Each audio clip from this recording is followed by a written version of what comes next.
মহাগ্রন্থ কোরআন আল কারীমের ২৯ নম্বর পারার ছোট্ট একটি সূরা, ২টি আয়াত উপস্থাপন করেছি। সূরাটির নাম হচ্ছে সূরাতুল জিন। সূরাটির নাম কি?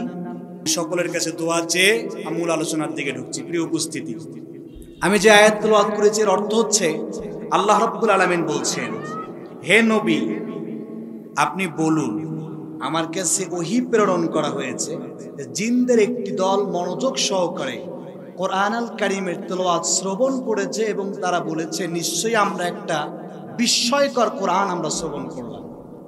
এবং তারা বলেছে যে ইয়াহদি ইলা রুশদি ফাআমান্না বি, এটা মানুষকে হেদায়েতের দিকে আহ্বান করে, সুতরাং আমরা আল্লাহর প্রতি ঈমান আনলাম এবং আল্লাহর সঙ্গে আমরা কাউকে শরীক করব। এটি হচ্ছে তেলাওয়াতকৃত আয়াতের অর্থ।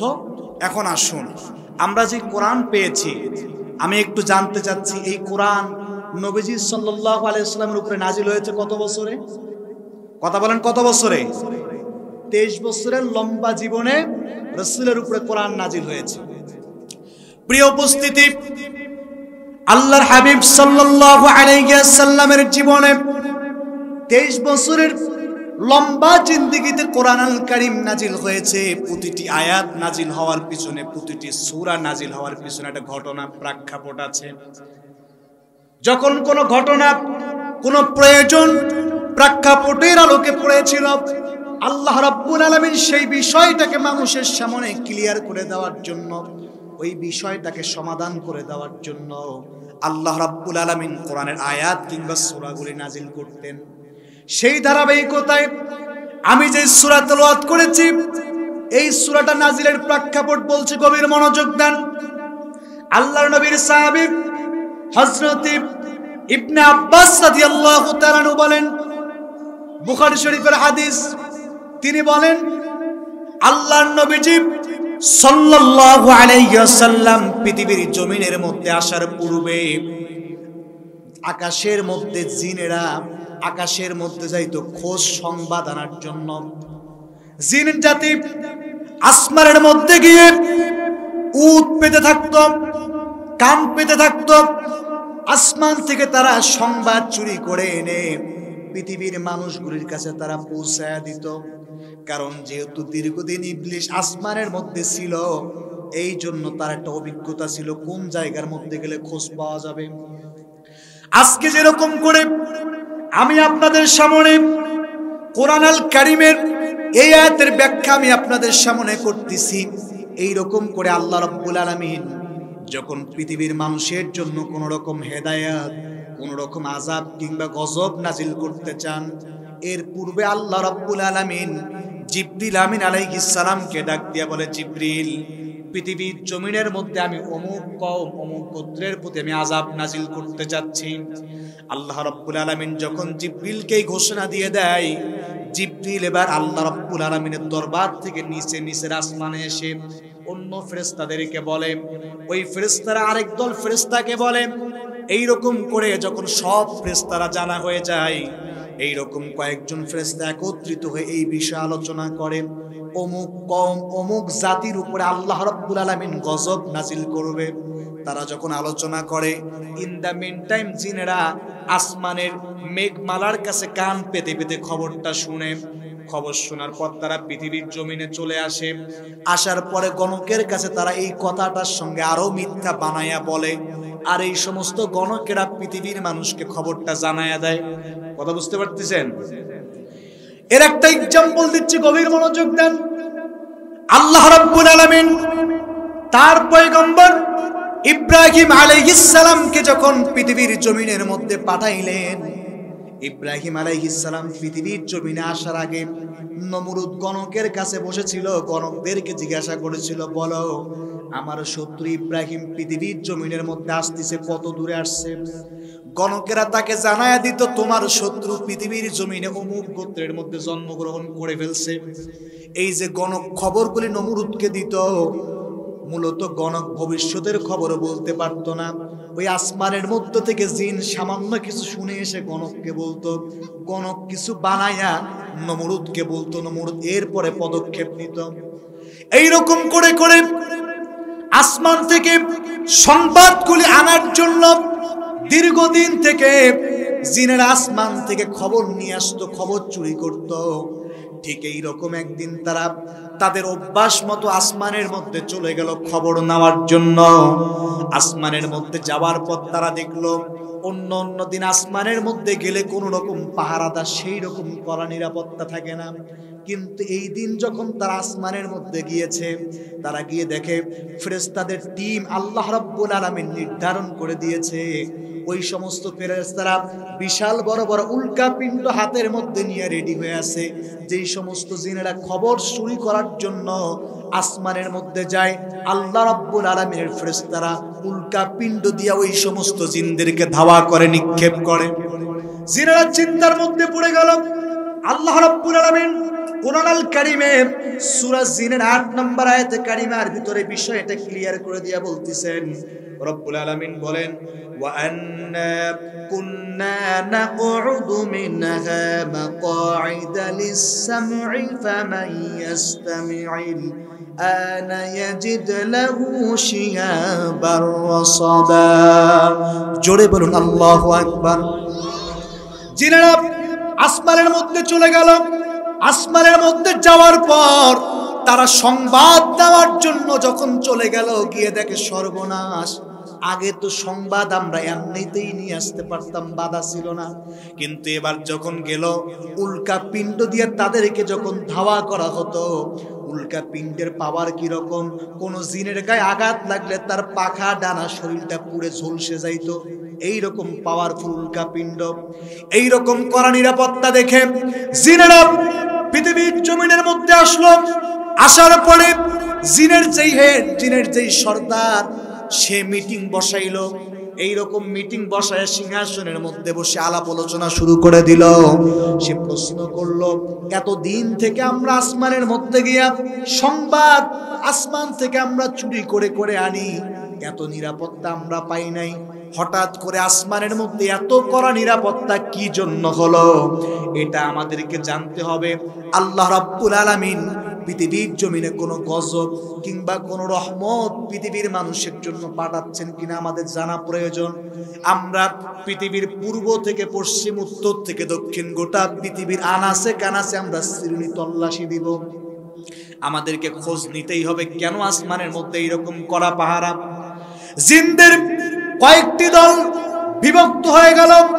কয়েক জায়গার মধ্যে যখন জিনদের দলগুলি চলে গেল, এইরকম সময় জিনদের একটা টিম, জিনদের একটি দল, তারা হিজাজ শহরের নাখাল নামক স্থানের মধ্যে চলে গেল। খোঁজ নিতে নিতে নাখাল নামক স্থানের মধ্যে যখন গিয়েছে, এইরকম সময় আপনার আমার কলিজার টুকরা নবীজি ফজরের নামাজের জামাতের মধ্যে পিছনে সাহাবায়ে কেরামকে নিয়ে তিনি ফজরের নামাজ জামাতে আদায় করতেছেন। রাসূলের সুললিত মধুর কণ্ঠের তেলাওয়াত, এই সমস্ত জিনের যেই 3 থেকে 10 জনের যে দল ছিল, রাসূলের কণ্ঠের তেলাওয়াত শুনে তারা বলে ফেলেছিল যে আমরা কুল উহিয়া ইলাইয়া আন্নাহু ইসতামাআ নাফারুম মিনাল জিন্নি ফাকালু ইন্না সামি'না কুরআনান আজাবা। জিনদের দলটা কোরআন শ্রবণ করে বলে ফেললো, ফাকালু ইন্না সামি'না কুরআনান আজাবা, নিশ্চয়ই আমরা এক বিস্ময়কর কোরআন শ্রবণ করেছি। সুবহানাল্লাহ। এটি হচ্ছে তিলাওয়াতকৃত আয়াতের শানে নুজুল। তাহলে এই আয়াতটা কি জন্য নাজিল হলো, এটা আমরা ঘটনা জানলাম। আসুন আমরা এবার ব্যাখ্যার দিকে যাওয়ার চেষ্টা করি। প্রিয় উপস্থিতি, জিনদের দল কোরআন শ্রবণ করার পর তারা বলেছিল, ইন্না সামি'না কুরআনান আজাবা, নিশ্চয়ই আমরা এক বিস্ময়কর কোরআন শ্রবণ করেছি। এই আয়াতের ব্যাখ্যা করতে গিয়ে মুফাসসিরগণ বলেন, জিনদের যেই দল নবীজির কোরআন তেলাওয়াত শুনেছিল তারা আরবি গ্রামার, আরবি ভাষায় পণ্ডিত ছিল, আরবি ভাষা খুব ভালো বুঝত। তারা আরবি ভাষা বোঝার কারণে তারা বুঝলো যেই কোরআন নবীজি সাল্লাল্লাহু আলাইহি ওয়াসাল্লাম তেলাওয়াত করতেছেন, এই কোরআন কোন মানুষের বানানো কোরআন হতে পারে না। এই কোরআন হলো সেই কোরআন, এটাই হলো সেই বার্তা যার জন্য আল্লাহ রাব্বুল আলামিন আসমানের মধ্যে এত কড়া নিরাপত্তা দিয়ে দিয়েছে। সুবহানাল্লাহ। তারা বুঝতে পারলো যে এই কোরআন নাজিল হবে বিধায় মুহাম্মদ রাসূলুল্লাহ সাল্লাল্লাহু আলাইহি ওয়াসাল্লাম পৃথিবীর জমিনের মধ্যে এই কোরআন আসবে বিধায় আসমানের মধ্যে এত নিরাপত্তা।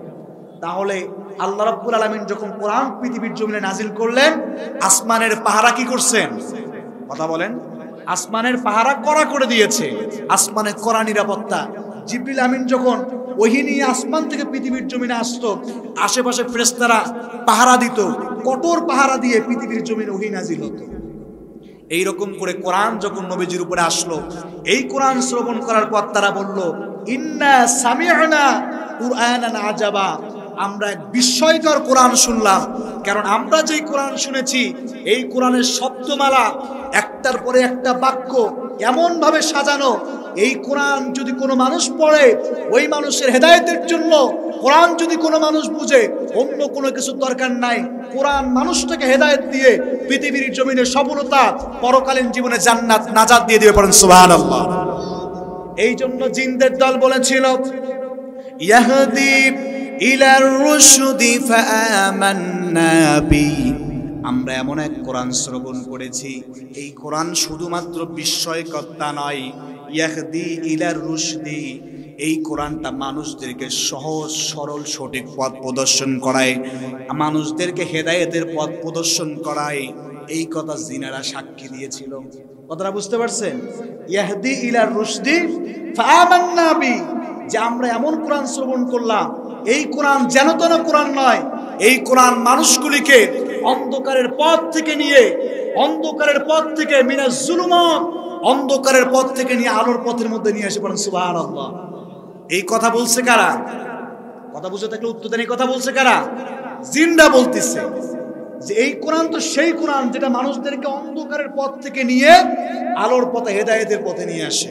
সম্মানিত উপস্থিতি, প্রিয় বন্ধুগণ আমার, তাহলে যারা এই কোরআনের পথে চলবে, কেউ যদি ইসলামের পথে চলতে চায়, কোরআনের পথে যারা চলতে চায়, হেদায়েতের পথে যারা চলতে চায়, এই মানুষগুলিকে যারা মন থেকে আগ্রহ নেয় যে আমরা হেদায়েতের পথে আসব, ইসলামের পথে আসব, সফলতা পেতে চাই, এই মানুষগুলিকে যিনি হেদায়েত দেখাবেন তিনি কে?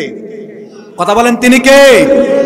আল্লাহ রাব্বুল আলামিন বলেন, আল্লাহু ওয়ালিয়্যুল্লাযীনা আমানু ইখরিজুহুম মিনায-যুলুমাতি ইলান-নূর।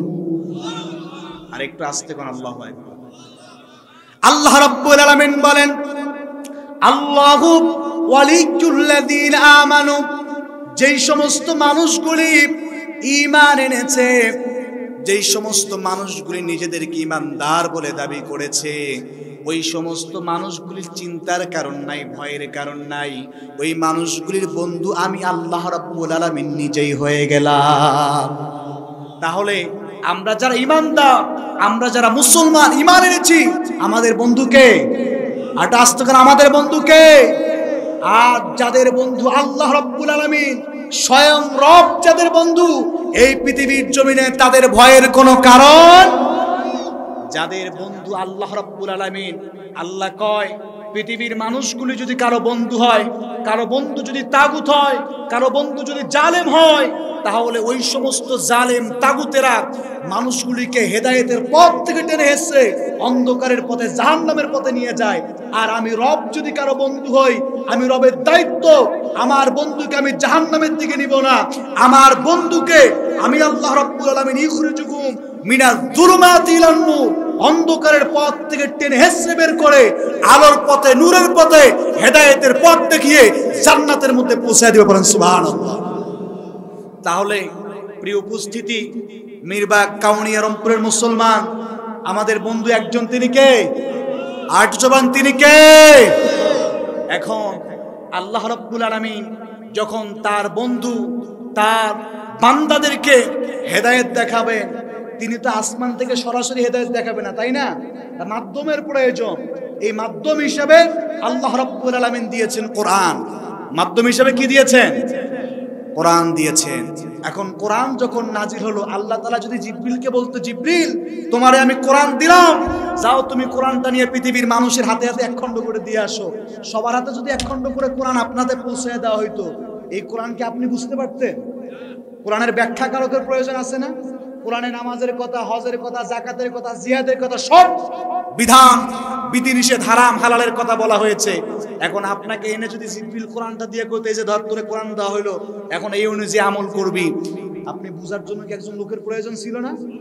এই জন্য আল্লাহ তাআলা তার পয়গম্বর মুহাম্মদ রাসূলুল্লাহ সাল্লাল্লাহু আলাইহি সাল্লামকে কোরআনটা মানুষকে বোঝানোর জন্য শেষ নবী হিসেবে পাঠিয়ে দিয়েছেন। পড়েন সুবহানাল্লাহ। তাহলে এই মূল কথা, মূল পয়েন্টের দিকে আমরা আসি। আমরা যদি হেদায়েতের পথে আসতে চাই, আমরা যদি আল্লাহর বন্ধু হিসেবে নিজেকে উপস্থাপন করতে চাই, তাহলে আমাদেরকে কয়টা জিনিস আঁকড়ে ধরতে হবে? কথা বলেন, কয়টা জিনিস? দুইটা, একটা হচ্ছে কোরআন আর একটা হচ্ছে সুন্নাহ। আমরা যদি কোরআন সুন্নাহ আঁকড়ে ধরতে পারি, এই পৃথিবীর জমিনের মধ্যে মুসলমানদের মতো শ্রেষ্ঠত্ব এই পৃথিবীর জমিনে অন্য কেউ পাবে? কতক্ষণ পাবে? আর যদি আপনি ছেড়ে দেন যে না আমি কোরআনকেই শুধু মানবো, হাদিস মানবো না, যদি এই কথা বলেন, শুধু কোরআন দিয়ে আপনি হেদায়েতের পথে আসতে পারবেন? নাজাতের পথে আসা সম্ভব? একটা আরেকটার পরিপূরক। কারণ কোরআনে আল্লাহ কইছেন নামাজ পড়তে কেমনে পড়বেন, ব্যাখ্যা দিয়েছেন কে? মুহাম্মদ রাসূলুল্লাহ সাল্লাল্লাহু আলাইহি ওয়াসাল্লাম, তিনি ব্যাখ্যা দিয়েছেন। সুতরাং কোরআন মেনে পার পাওয়া যাবে না, আপনাকে কোরআন বোঝার জন্য হাদিস মানতে হবে। আবার যদি বলেন শুধু হাদিস মানবো, সেটাতেও হবে না, হাদিসের জন্য আপনাকে কোরআন অবশ্যই ফলো করতে হবে। তাহলে কোরআন সুন্নাহ যদি কোনো মানুষ ফলো করতে পারে, এই জীবনের সফলতা, পরকালীন জীবনে জান্নাত যিনি দিবেন তিনি কে? প্রিয় মিরবাগের মুসলমান, কথা বুঝতে অসুবিধা হচ্ছে আপনাদের? গভীর মনোযোগ দেন। মূল আলোচনার দিকে আমি গিয়েছি অলরেডি। এখন এই পৃথিবীর জমিনের মধ্যে বিদায়ী হজের ভাষণে আল্লাহর হাবিব সাল্লাল্লাহু আলাইহি সাল্লাম তার সামনে লক্ষাধিক সাহাবীকে রেখে বলে গিয়েছিলেন, আমার সাহাবীরা, তোমাদের কাছে আমি দুইটা জিনিস রেখে গেলাম। কয়টা জিনিস? আওয়াজ দেন, কয়টা জিনিস? দুইটা জিনিস আমি তোমাদের কাছে রেখে গেলাম। এক নাম্বার জিনিসটা হলো আল্লাহ রাব্বুল আলামিনের কোরআন, আর দুই নাম্বার জিনিসটা হলো আমার সুন্নাত, আমার হাদিসগুলি। এই দুইটা জিনিস যদি তোমরা আঁকড়ে ধরতে পারো, আসমানের নিচে জমিনের উপরে তোমরা শ্রেষ্ঠ জাতি হবা। যতদিন পর্যন্ত কোরআন সুন্নাহ আঁকড়ে ধরবা, ততদিন পর্যন্ত এই পৃথিবীর জমিনে তোমরা শ্রেষ্ঠ জাতি। সিনা টান টান করে চলবা, তোমাদেরকে দেখলে গোটা পৃথিবীর তাগুত শক্তি তোমাদের কাছে মাথা নত করতে বাধ্য হবে। কথা বুঝছেন? আর যদি ছেড়ে দাও, তাহলে পৃথিবীর জমিনে সব থেকে নিকৃষ্ট জাতি তোমরা হবা। চলতে গেলে মাইর খাবা, মানুষের নেদাই গুদাই উষ্টানি খাবা, মানুষ থুতু নিক্ষেপ করবে, ধর্ষিত হবে মুসলমান, মাইর খাবে মুসলমান, সব তোমাদের থাকবে। কিন্তু কোরআন সুন্নাহ বাদ দিলে তোমরা এই জীবনের মধ্যে সফলতা খুঁজে পাবা। এখন একটু কথাটা হাদিসটা বুঝে থাকলে বলেন তো, পুরো পৃথিবীর জমিনে আমরা মুসলমান আজকে যেটা দেখলাম, বর্তমান রিসার্চ অনুযায়ী 201 কোটি মুসলমান। কতগুলো মুসলমান? 201 কোটি। আমরা 24% আমরা মুসলমান। দ্বিতীয়, প্রথম পৃথিবীর জমিনে ধর্মের দিক থেকে প্রথম স্থানে হচ্ছে খ্রিস্টান, দ্বিতীয় স্থানে মুসলমান। মুসলমানরা পৃথিবীর জমিনে 24% হওয়ার পরেও, 2.5% মুসলমান হওয়ার পরেও, মুসলমান যেখানে সম্মান মর্যাদা সেখানে পাচ্ছে। কি বলেন আপনারা? সম্মান মর্যাদা আছে? যেখানে আছে ওইখানে মাইর খাচ্ছে, নেদাই গুদাই যা দরকার সব মুসলমান খাচ্ছে। কথা বলেন ঠিক কিনা? এর পিছনে কারণ খোঁজার দরকার নাই বেশি। অন্যতম কারণ হচ্ছে আজকে মুসলমান আল্লাহ রাব্বুল আলামিনের কোরআন আর নবীজির আদর্শে ভুলে গিয়ে রামবামদের আদর্শে আদর্শিত হচ্ছে। কথা বলেন ঠিক কিনা? আল্লাহর আদর্শে ভুলে গিয়েছে। ইতিহাসের দিকে খেয়াল করুন, যতদিন পর্যন্ত মুসলমান আল্লাহ রাব্বুল আলামিনের কোরআন নিজের বুকে ধারণ করেছে, কোরআন পড়েছে, বুঝেছে, কোরআন দিয়ে রাষ্ট্র পরিচালনা করেছে, সমাজ পরিচালনা করেছে, পারিবারিক জীবন পরিচালনা করেছে, ততদিন পর্যন্ত মুসলমান পৃথিবীর জমিনে শ্রেষ্ঠ ছিল। মুসলমানদের দেখলে বাতিল থরথর করে কাঁপতো। কিন্তু যেই দিন থেকে মুসলমান আল্লাহর কোরআনকে প্যাকেট করে আলমারির উপরে, সেকিয়ার উপরে রেখে দেওয়া শুরু করছে, সামচেটের উপরে রাখা শুরু করছে, নবীজির আদর্শবাদ দিয়ে রামবামদেরকে নেতা হিসেবে মারা শুরু করছে। সেদিন থেকে এই জমিনের মধ্যে মুসলমান নির্যাতিত, নিপীড়িত, অত্যাচারিত হচ্ছে। কথা বলেন ঠিক কিনা? সেদিন থেকে মুসলমান নির্যাতিত হচ্ছে। আপনি তাকান আবু বকর, তাকান আলী, ওসমান, এই সমস্ত ওমর রাদিয়াল্লাহু তাআলা আনহুম, এই সমস্ত সাহাবায়ে কেরাম তাদের শাসন আমলে গোটা পৃথিবীর জমিনে কালিমার পতাকা, ইসলামের পতাকা পথ পথ করে উড়েছে। ইসলামের সবথেকে বড় শত্রু যারা ছিল, পারস্য রোম সম্রাট, সেই সময়ের ক্ষমতাশীল দেশ, যাদেরকে দেখলে অন্যান্য পৃথিবীর রাষ্ট্রগুলি থরথর করে কাঁপতো, তারা পর্যন্ত মুসলমানদেরকে দেখলে ভয়ে তাদের ধুতি পর্যন্ত খুলে যেত, পোশাক পর্যন্ত তারা পোশাকের মধ্যে খুলে দিত। এরকম মুসলমানদের মান ইজ্জত সম্মান ছিল। মুসলমানের যে নারীরা ছিল, তারা রাতের অন্ধকারের মধ্যে একা একা পথ চলতো, ধর্ষিত হতো না। মুসলমানরা সিনা টান টান করে ঘুরতো, মুসলমানরা কোনো ভয় ছিল না। কিন্তু যেই দিন থেকে মুসলমান আল্লাহর কোরআন বাদ দিয়েছে, নবীর সুন্নাহ ফলো করা বাদ দিয়েছে, সেদিন থেকে মুসলমান নির্যাতিত, নিপীড়িত, অত্যাচারিত হচ্ছে। কথা বলেন ঠিক কিনা? প্রিয় ভাইয়েরা আমার, আপনি কোরআন পেয়েছেন, কি মনে করেন আপনি কোরআন জীবনে পড়েন না, কোরআন আপনি দেখেন না? কোরআনকে আমরা রাখছি কিভাবে? সুন্দর করে মোড়াইয়া শোকেসের উপরে, আলমারির উপরে রেখে দিছি। মানে মুসলমানের ঘর তো, মুসলমানের ঘরে কোরআন না থাকলে চলে? এই জন্য লজ্জায় বাঁচার জন্য সুন্দর করে লাইব্রেরির মধ্যে যায়, গিয়ে কয় ভাই একটা কোরআন দেন। কোরআনটা এনে দর্জির দোকানে যায়, সুন্দর কাপড় নিয়ে কয় আমার একটা মলার বানাইয়া দেন। দর্জির দোকান থেকে কাপড় মলার করে এইরকম করে কোরআনকে পেঁচাইয়া, এরপরে আল্লাহর বান্দা আলমারির উপরে, শোকেসের উপরে, সামসাটের উপরে রাখছে তো রাখছে। এক সপ্তাহ, 2 সপ্তাহ, 1 মাস, 2 মাস, 1 বছর, 2 বছর যায়, আল্লাহর কোরআনকে কোনোদিন খুলে দেখে? কথা কোন দেখে? দেখি বাস্তবতা না মিথ্যা বললাম? জীবনে খুলে দেখে না। হঠাৎ করে বাড়ির মধ্যে কোনোদিন বাপ, ভাই কিংবা দাদা মরছে, মাদ্রাসা থেকে কিছু হাফেজে কোরআনকে আনছে মরা মানুষের সামনে কোরআন তেলাওয়াত করার জন্য। হাফেজ সাহেব যখন দেখা গেল 30টা পারা, 30টা খণ্ড নিয়ে আসছে 35 জন, তো 30 জন তো 30 পারা নিছে, আরো 5 জনের জন্য কোরআনের দরকার আছে না নাই? কতক্ষণ আছে না? এখন কয় চাচি বাড়িতে কোরআন শরীফ আছে? কয় আছে না নাই? আছে না নাই? হ্যাঁ আছে আছে, আলমারির উপর অনেক দিন আনি রাখছি। এবারে আল্লাহর বান্দে আলমারির উপর থেকে কোরআনটা নামাইয়া দেখে, মাশাআল্লাহ, জীবনে তো পড়ে নাই, খুলে নাই, এটা ময়লা দিয়ে শেষ। কোন রকম ঝেড়ে এটাকে রেখে দিয়ে কোরআনটা খুলে কয় মাশাআল্লাহ, বাবা রে, কোরআন তো আর কোরআন নাই, এদিক দিয়ে পোকা ফুটা করে ওই দিক দিয়ে সব পেজ নষ্ট করে দিছে। আরে কথা কয় না, এটা বাস্তব না? তো যে মানুষটা সারা জীবন কোরআনের বিরোধিতা করলো, কোরআনের কথা শুনলে গায়ে এলার্জি উঠলো, এই যে শীতকাল মূলা বেগুন আছে না আপনাদের মিরবাগ বাজারে, কিছু কিছু মানুষ দেখবেন ঘরের মধ্যে যদি ফুলকপি দাও তাও খাবে, কিন্তু মূলার কেজি যখন 50 টাকা, বাইগনের কেজি যখন 60 টাকা, এই সময়ও যদি দামি জিনিসটা মূলা বেগুন ঘরের মধ্যে রান্না হইতো, এলার্জি চুলকানি ভাসতো। আছে না নাই? কিছু মানুষ শীতকালে মূলা বেগুন দেখলে চুলকানি ভাসে। আর আমার সমাজের কিছু নাস্তিক, তার আল্লাহর কোরআনের কথা শুনলে গায়ের মধ্যে চুলকানি, এলার্জি ভাসে। কথা বলেন ঠিক কিনা? যে মানুষটা সারা জীবন আল্লাহর কোরআনের বিরোধিতা করলো, নবীজির আদর্শের বিরোধিতা করলো, এই সমস্ত মঞ্চের মধ্যে 144 ধারা জারি করলো, ও বেটা মরলে ওর সামনে 100 বার যদি কোরআন খতম করা হয়, আল্লাহি বিল্লাহি তাল্লাহি, আল্লাহর নামে শপথ করে যাচ্ছি, সাইরার কোনো লাভ হবে না, জাহান্নাম ছাড়া উপায় হবে না। কথা বলেন ঠিক কিনা?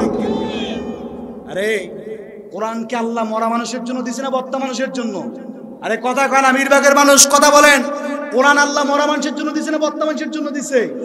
দৃঢ় বর্তা মানুষের জন্য। আপনি কোরআন পড়েন মরা মানুষের সামনে গিয়ে, কই পেলেন আপনি এটা? আমারে বুঝান, কই পেলেন? যে মানুষটা মারা গেছে, ওর কবরের সামনে গিয়ে যদি আপনি সারাদিন তেলাওয়াত করেন, তেলাওয়াত করতে করতে যদি কিয়ামত হয়ে যায়, ও কবর থেকে উঠে একটা আইন বাস্তবায়ন করতে পারবে? একটা হারাম হালাল মানতে পারবে? তো প্রয়োজন তো জীবিত মানুষের। কিন্তু আজকে আফসোস, পরিতাপের বিষয়, আমরা জীবিত মানুষ আল্লাহর কোরআন বুঝি না, আল্লাহর কোরআনের সঙ্গে সম্পর্ক রাখি না, মরা মানুষকে গিয়ে আমরা কোরআন শোনাই।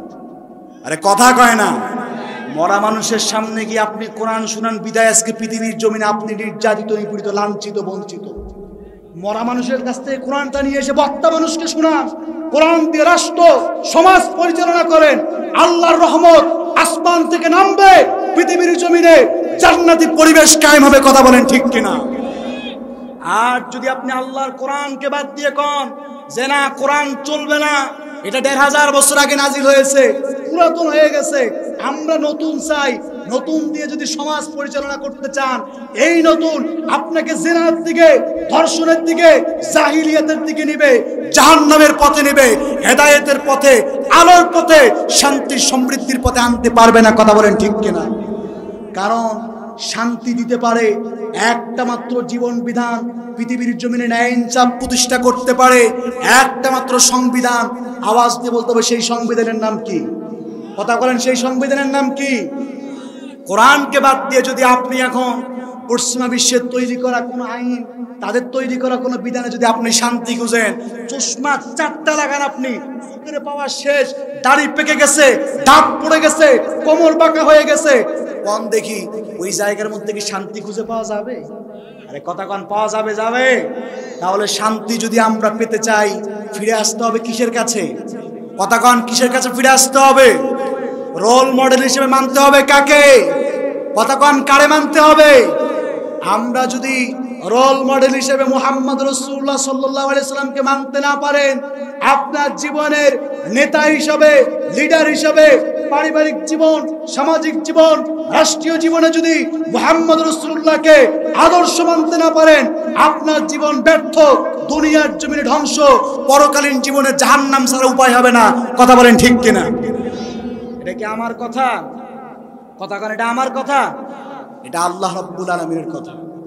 আল্লাহ রাব্বুল আলামিন বলেন, কুল ইন কুনতুম তুহিব্বুনাল্লাহা ফাত্তাবিউনি ইউহিব্বুকুমুল্লাহ ওয়া ইয়াগফির লাকুম যুনুবাকুম ওয়াল্লাহু গফুরুর রহিম।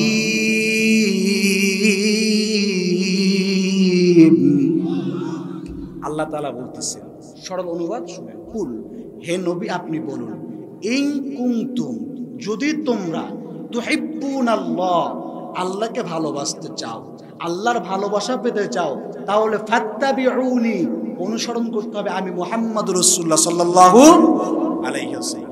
আয়াতের দিকে খেয়াল করুন, আপনি কইতেছেন আমি আল্লাহরে ভালোবাসি, কিন্তু রাসূলের অনুসরণ, রাসূলের আদর্শ আপনার 3.5 হাত বডির মধ্যে নাই, তাহলে আপনি আল্লাহর ভালোবাসা পাবেন? আল্লাহর ভালোবাসা পেতে চাইলে অনুসরণ করতে হবে কাকে?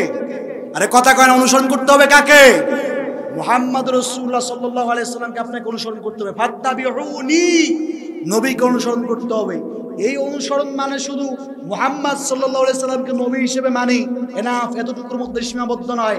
আপনার সামাজিক জীবন, আপনার পরিবার, আপনার রান্নাঘর, আপনার সমাজ, আপনার সংসদ ভবন, আন্তর্জাতিক জীবন, সব জায়গায় রোল মডেল হিসেবে মানতে হবে একজনকে। তিনি কে?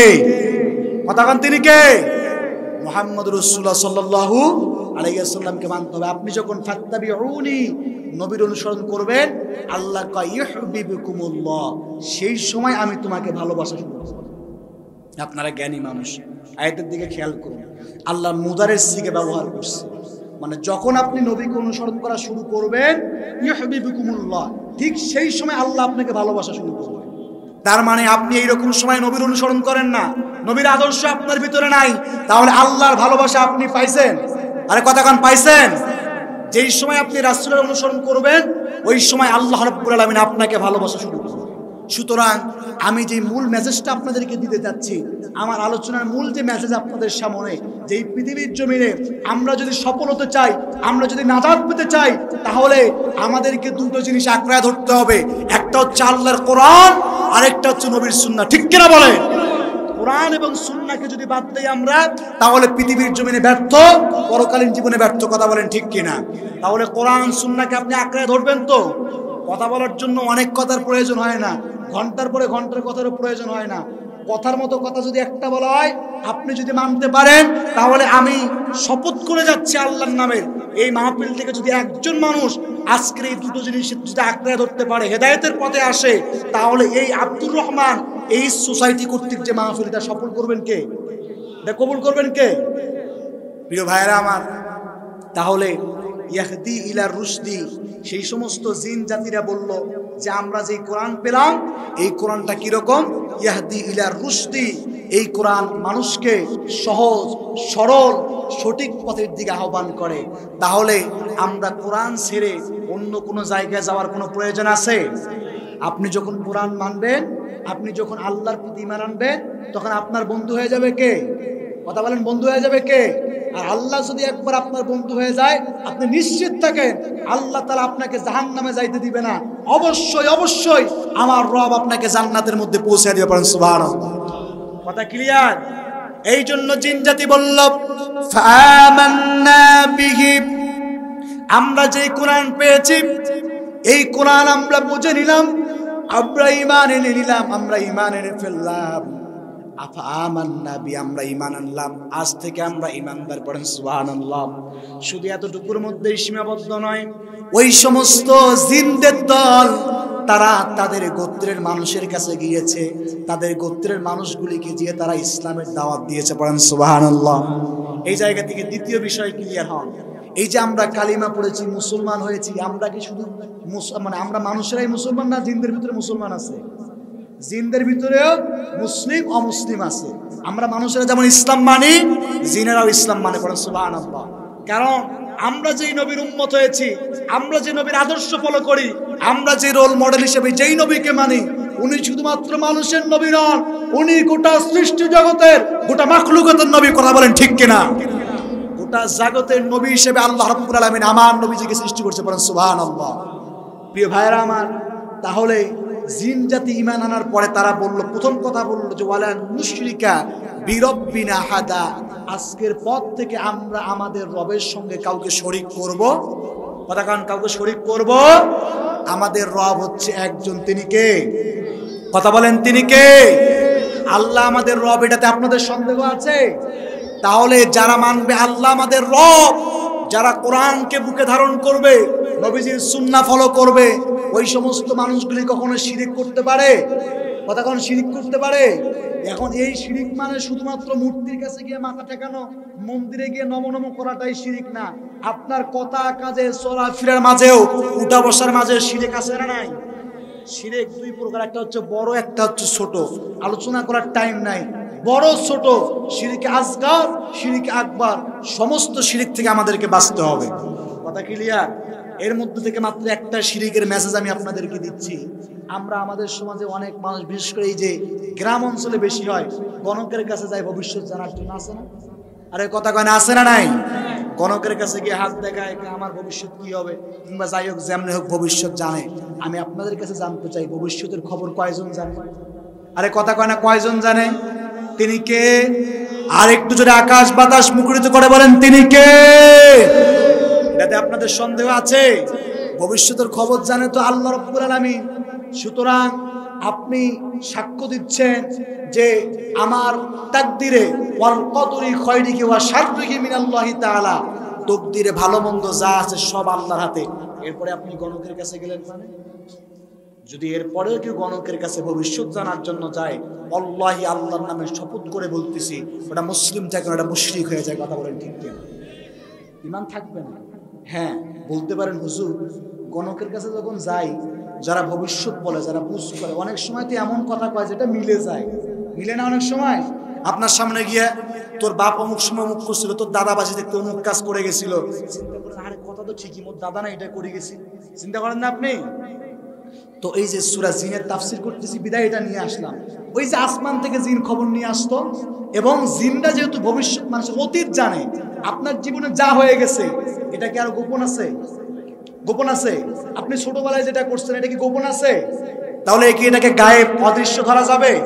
এটা প্রকাশ হয়ে গেছে।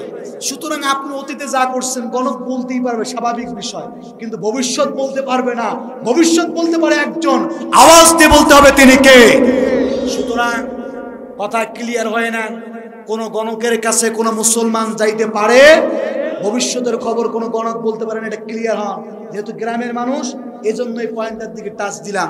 সর্বশেষ কথার মধ্যে আসি, প্রিয় ভাইরা আমার, এই জমিনের মধ্যে যারা আল্লাহ রাব্বুল আলামিনকে বন্ধু হিসেবে গ্রহণ করবে, ওই সমস্ত মানুষগুলি সিনা টান টান করে ঘুরবে।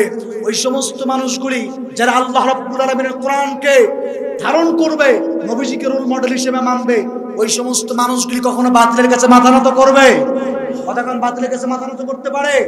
ওই সমস্ত মানুষ সিনে টান টান করে যাবে, আল্লাহর নামে জয়ধ্বনি দিবে। আর কোন মুসলমান আল্লাহু ওয়ালিয়ুল্লাযিনা আমানু, যারা আল্লাহর বন্ধু হয়েছে, যারা ঈমান এনেছে, ঈমানদারদের একটা তাকবীর ধ্বনির হুঙ্কারে বাতিলের মস্তক থরথর করে কাঁপবে। চিল্লা বলেন কথা ঠিক কিনা? এটা হচ্ছে মুসলমানদের ঈমানি পাওয়ার। এই জন্য আমরা দেখি যখন আল্লাহর নামে স্লোগান দেওয়া হয়, তাকবীর ধ্বনি দেওয়া হয়, কিছু মানুষের গায়ে এলার্জি বাসে, চুলকানি বাসে। কথা বলেন ঠিক কিনা? আল্লাহর নামে জয়ধ্বনি দেওয়া হলে কোনো স্লোগান নাই, হুজুর তাফসীর করবেন করেন, মসজিদে আলোচনা করবেন করেন, সব ফ্রিডম দিলাম, কিন্তু খবরদার হুজুর আল্লাহর নামে তাকবীর ধ্বনি দেওয়া যাবে না। এরকম মানুষ সমাজে আছে না নাই? কারণ তারা জানে মুসলমানদের ট্যাঙ্কারের প্রয়োজন নাই, মুসলমানের রকেটের প্রয়োজন নাই, মুসলমানের বিশাল বড় যুদ্ধ জাহাজের প্রয়োজন নাই। মুসলমান যদি একবার ঈমান দীপ্ত কণ্ঠে আল্লাহু আকবারের তাকবীর ধ্বনি দিতে পারে, মুসলমানের ঈমানে আল্লাহু আকবারের তাকবীর ধ্বনিতে, স্লোগানে বাতিলের মস্তক থরথর করে কাঁপবে। কথা বলেন ঠিক কিনা? মুসলমানের তাকবীর ধ্বনির আওয়াজের থেকে বড় কোনো অস্ত্রের প্রয়োজন হবে? কথা কান হবে?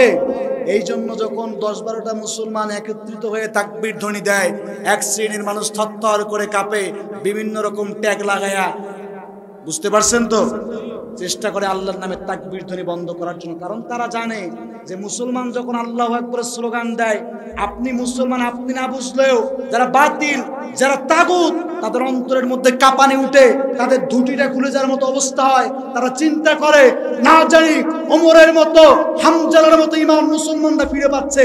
এজন্য যেখানে আল্লাহু আকবারের স্লোগান হয়, ওখানে তারা নিভিয়ে দেওয়ার, স্লোগান বন্ধ করার চেষ্টা করে। কথা বলেন ঠিক কিনা? কিন্তু মুসলমান কি আল্লাহর স্লোগান বন্ধ করবে? কথাগণ বন্ধ করবে? এই যে তাফসীরের ময়দানে আসেন, অনেকেই ঘুম ধরে তাফসীর শুনতে শুনতে। জুমার নামাজে যখন জুমা পড়তে যায়, খতিব সাহেব বক্তৃতা দেয়, দেখবেন অনেক মানুষ দেওয়ালে হেলান দিয়ে ঘুমায়। মানে ঘুম বাড়িতে পেরে আসছেন, পর্যাপ্ত পরিমাণ ঘুম হয়েছে, এরপরে মসজিদে আসলে ঘুম ধরে না। এর কারণ হচ্ছে মসজিদে কার নামের স্লোগান হয়? কথাগণ কার নামের স্লোগান হয়? কার শ্রেষ্ঠত্ব বর্ণনা করা হয়? আল্লাহর শ্রেষ্ঠত্ব বর্ণনা করা হয়। যেখানে আল্লাহর শ্রেষ্ঠত্ব, আল্লাহর নামের বড়ত্ব বর্ণনা করা হয়, সেখানে যিনি সাহায্য, সেই জায়গায় যিনি শান্তি রহমত প্রেরণ করেন, তিনি কে? সেখানে আল্লাহর শান্তি আসে। এই জন্য মাহফিলে আসলে ঘুম ধরে, মসজিদে গেলে ঘুম ধরে, প্রশান্তি কাজ করে। সুতরাং আল্লাহর নামের স্লোগান এটা কোনো রাজনৈতিক স্লোগান নয়, এটা কোনো বাপজাদার ব্যক্তিগত সম্পদ নয়। আল্লাহর নামের স্লোগান, আল্লাহু আকবার, তাকবীর ধ্বনি, এটা মুসলমানদের জাতীয় সম্পদ, মুসলমানদের জাতীয় স্লোগান। কথা বলেন ঠিক কিনা? সুতরাং মুসলমান আল্লাহর নামে তাকবীর ধ্বনি দেওয়া বন্ধ করবে। আরে কথা কাটা বন্ধ করবে। এই বাংলার জমিনে সিলেটের মাটিতে একজন আল্লাহর ওলি, বিখ্যাত আল্লাহর ওলি শুয়ে আছে। নামটা কি বলেন তো? সবাই বলেন নাম কি? শাহজালাল ইয়ামিনী রহমাতুল্লাহ আলাইহি। তিনি যখন সিলেটের জমিনের মধ্যে আসলেন, তিনার বাড়ি কিন্তু ইয়ামান, ছিলেন মদিনায়। আল্লাহ তাআলা ইলহাম করে বলছে, শাহজালাল মদিনায় থাকা যাবে না, তুমি বাংলার জমিনে সিলেটের মাটিতে যাও। যে গৌর গোবিন্দ হিন্দু, যে হিন্দুত্ববাদ মুসলমানদের উপরে নির্যাতন চালাচ্ছে, এই জায়গায় মুসলমানদের শান্তি ফিরিয়ে আনতে হবে, তুমি সেই জায়গার মধ্যে দাওয়াত নিয়ে যাও।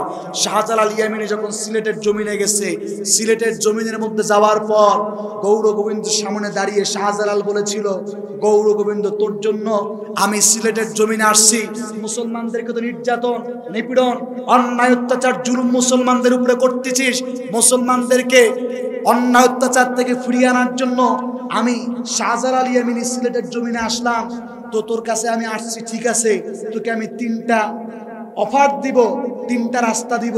আজকে আমি শাহজালাল ইয়ামিনীর কাছে 3টা, যে কোনো একটা তোকে মানতেই হবে। কয়টা দিছে? কথা বলেন, কয়টা দিছে? 3টা, যে কোনো একটা মানতেই হবে। এখন গৌর গোবিন্দকে 3টা তো ঠিক আছে বল, একটা তো মানবই, সমস্যা নেই, বল। শাহজালাল ইয়ামিনী রহমাতুল্লাহ আলাইহি তিনি গৌর গোবিন্দকে ডাক দিয়ে বললেন, গৌর গোবিন্দ, 3টা শর্তের মধ্যে 1 নম্বর শর্ত হলো, এই মুহূর্তে সিলেটের জমিনটা তুমি মুসলমানদের হাতের মধ্যে তুলে দিয়ে চলে যাবে। আজকের পর থেকে সিলেট মুসলমান শাসন করবে, সিলেটের জমিনে আল্লাহর আইন চলবে, বিনা যুদ্ধে সিলেট মুসলমানদের হাতে আমি শাহজালালের হাতে তুলে দিয়ে তুমি গৌর গোবিন্দ রাজত্ব ছেড়ে চলে যাবা। এই অফার যখন দিছে 1 নম্বরে, গৌর গোবিন্দ পিছনে তাকে কয়, শাহজালালের সামনে মাত্র 300 থেকে 350 সৈন্য নিয়ে আসছে, আমার পিছনে লাখ লাখ সৈন্য দাঁড়ায় আছে, আমার ঘোড়া অস্ত্র পল্লম সব পড়ে আছে, কি তোর কাছে আমি মাথা নত করি? রাখ তোর অফার, ওই অফার আমি মানবো না, দ্বিতীয় অফার বল। শাহজালাল ইয়ামিনী কয়, দ্বিতীয় অফারটা হলো আমরা আজ থেকে আমি শাহজালাল সিলেটের জমিন শাসন করব, তুমি গৌর গোবিন্দ আমার অধীনে থাকবে। কথা বুঝছেন? শাহজালাল আমি সিলেটের জমিন মুসলমান শাসন করব, তোমরা মুসলমানদের অধীনে থাকবে। গৌর গোবিন্দ আবার পিছনে তাকায় দেখে আমার তো বিশাল সৈন্য কাদের, এই অফারও মানবো না আমি, এটাও আমি মানতে রাজি না, সিলেটের জমিনে আমার নেতৃত্ব কর্তৃত্ব চলবে। 3 নাম্বার অফার বলো। 3 নাম্বার অফার দিল, এই মুহূর্তে সিলেটের জমিনের মধ্যে হক এবং বাতিলের লড়াই হবে, তুমি গৌর গোবিন্দের সঙ্গে আমি শাহজালাল ইয়ামিনী যুদ্ধের মাধ্যমে লড়াই করব, যে বিজয়ী হবে সিলেটের জমিনে তার রাজত্ব চলবে। এখন গৌর গোবিন্দ তাকাইয়া প্রচন্ড খুশি, মন ভরে গেছে, ঠিক আছে তোমার 3 নাম্বার শর্ত আমি মেনে নিলাম, কারণ তোমার তো সৈন্যই নাই, আমার সৈন্য বেশি অস্ত্র বেশি, যুদ্ধ তো জয় হব আমি, এটা মনে করছে গৌর গোবিন্দ। 3 নম্বর শর্ত মেনে নিল। শাহজালাল ইয়ামিনী ডাক দিয়ে বলছেন, গৌর গোবিন্দরে 3 নম্বর শর্তটা তুমি মেনে নিলাম, এখন আমাকে মাত্র 2টা রাকাত নামাজ পড়ার জন্য আমাকে সময় দিতে হবে। আওয়াজ দিয়ে বলেন, কয় রাকাত? 2 রাকাত নামাজের জন্য সময় দিতে হবে। 2 রাকাত নামাজ পড়ে সিলেটের জমিনের মধ্যে হক আর বাতিলের লড়াই হয়ে যাবে, আমি শাহজালাল তোমার সঙ্গে যুদ্ধের জন্য প্রস্তুত হয়ে যাব। গৌর গোবিন্দ চিন্তা করলো 2 রাকাত নামাজ, এটা আর কি পড়ে নেই। শাহজালাল ইয়ামিনী উযু করে যখন যায় নামাজটা জমিনের মধ্যে বিছিয়ে দিয়ে সিজদার মধ্যে পড়ে গেলেন, সিজদা মাথাটা জমিনের মধ্যে ঠেকায়া দেওয়ার সঙ্গে আওয়াজ দিয়ে বলেন তো কানেকশনটা হয়ে গেছে কোথায়? আল্লাহর সঙ্গে কানেকশন হয়ে গেছে। সিজদার মধ্যে মাথাটা নুইয়ে দিয়ে শাহজালাল ইয়ামিনী তিনি আল্লাহ রাব্বুল আলামিনকে ডাক দিয়ে বলতেছেন, গো রব, সিলেটের জমিনের মধ্যে আমি মুসলমানদেরকে অন্যায় থেকে জুলুম থেকে ফিরে আনার জন্য লড়াই করার জন্য এসেছি। আমি শাহজালালের অস্ত্র নাই, আমি শাহজালালের কোন রকম ক্ষমতা নাই, সব ক্ষমতার মালিক কে? সব ক্ষমতার মালিক তো তুমি রব, আমার কোনো ক্ষমতা নাই, সাহায্য তুমি করো। আল্লাহর কাছে সাহায্য চেয়ে তিনি হাত যখন সালাম ফিরাইলেন, সালাম ফিরায় হাতটা তুলে দিয়ে মদিনাওয়ালা নবীকে সালাম দিলেন। নবীজির রওজায় সালাম পেশ করে শাহজালাল এবার যখন তার ঘোড়ার পিঠের মধ্যে চড়েছে, ঘোড়ার পিঠের মধ্যে চড়ে তরবারিটাকে আসমানের দিকে উঁচু করে আল্লাহু আকবারের একটা স্লোগান যখন দিয়েছেন, শাহজালালের আল্লাহু আকবারের এক স্লোগানে গৌর গোবিন্দের হাজার হাজার সৈন্য জিহাদের ময়দান থেকে অস্ত্র ফেলে দিয়ে বাঁচাও বাঁচাও আওয়াজ করে পালানো শুরু করে দিয়েছে। আল্লাহু আকবার বলে গৌর গোবিন্দ থ হয়ে দাঁড়িয়ে আছে। ব্যাপার কি? ও তো কিছুই করলো না, তরবারিটা শুধু বাঁচায়া আল্লাহু আকবারের স্লোগান দিয়েছে। এই স্লোগান শুনে আমার সৈন্যরা কেন পালাচ্ছে? ও নিজে আতঙ্কিত হয়ে গেছে। এরপরে কোন রকম ভয় করে আতঙ্কিত অবস্থায় একজন সৈন্যকে ডাক দিয়ে বলছে, কি ব্যাপার, তোমরা পালাইতেছো কেন, কি কারণ? এইরকম সময় একজন সৈন্য গোবিন্দ তিনি যখন শাহজালাল ইয়ামিনী রহমাতুল্লাহ আলাইহি তাকবীর ধ্বনি শুনে যখন সমস্ত শাহজালালের সৈন্যরা পালাচ্ছে, এইরকম সময় গৌর গোবিন্দ তার সৈন্যকে ডাক দিয়ে বলে, ব্যাপার কি, পালাচ্ছ কেন, কি হয়েছে? মাত্র তো একটা তাকবীর ধ্বনি দিচ্ছে। তখন তার সৈন্য ডাক দিয়ে বলে, মিয়া গৌর গোবিন্দ, শাহজালাল ইয়ামিনী একটা তাকবীর ধ্বনি দিছে, তুমি তার হাতে এত বড় তরবারি দেখো, আমরা তো দেখছি শাহজালালের তরবারির গুলা শাহজালালের হাতে, শাহজালালের তরবারির মাথাটা আসমানের মধ্যে পৌঁছে গিয়েছে। বলেন সুবহানাল্লাহ। এই এত বড় আসমান জমিন তরবারি যদি একটা ঘুরান দেয়, আমাদের মাথা মাথার জায়গায় থাকবে না।